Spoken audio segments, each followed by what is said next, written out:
రాజ్యాంగం కల్పించిన ఒక వ్యవస్థ, ఒక హక్కు. మన సిస్టంలో ఏమున్నదంటే కోఆపరేటివ్ సొసైటీ ద్వారా ప్రభుత్వానికి, ప్రభుత్వ హాస్టళ్ళకు కానీ, ప్రభుత్వానికి సంబంధించిన దేంట్లో కానీ ఇక్కడ తయారు చేసిన కార్పెట్లు కానీ, చెద్దర్లు కానీ వీటిని కోఆపరేటివ్ సంస్థ ద్వారా కొని వాళ్లకు డబ్బులు చెల్లించి వాటిని ప్రభుత్వ వసతులలో ఇవి ఏర్పాటు చేసే విధానం. ఇది రొటీన్గా రాజ్యాంగం కల్పించిన ఒక విధి విధానం. దాన్ని విస్మరించి ఒక ప్రైవేటు సంస్థలకు టెండర్ల విధానానికి లేవనెత్తి, కొత్త పద్ధతి లేవనెత్తి దీని మొత్తానికి కమిషన్లు దండుకునేలాగా ఈ యొక్క ప్రభుత్వం తెరదీసింది. దీనికి మేము పద్మశాలీలము, మేము చేనేత కార్మికుల తరఫున నిర్ద్వందంగా ఈ యొక్క విధానాన్ని తోసిపుస్తున్నాం, ఖండిస్తున్నాం.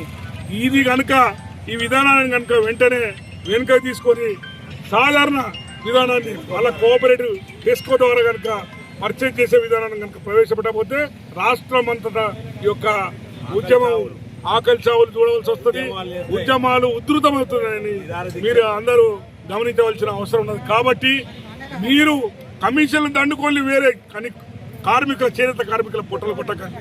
మీరు ఫ్యూచర్ సిటీ అన్నారు, రియల్ ఎస్టేట్ దందాలు, తెరలేపిల్లు అవన్నీ మీరు చూసుకోవాలి ప్రభుత్వ పరంగా.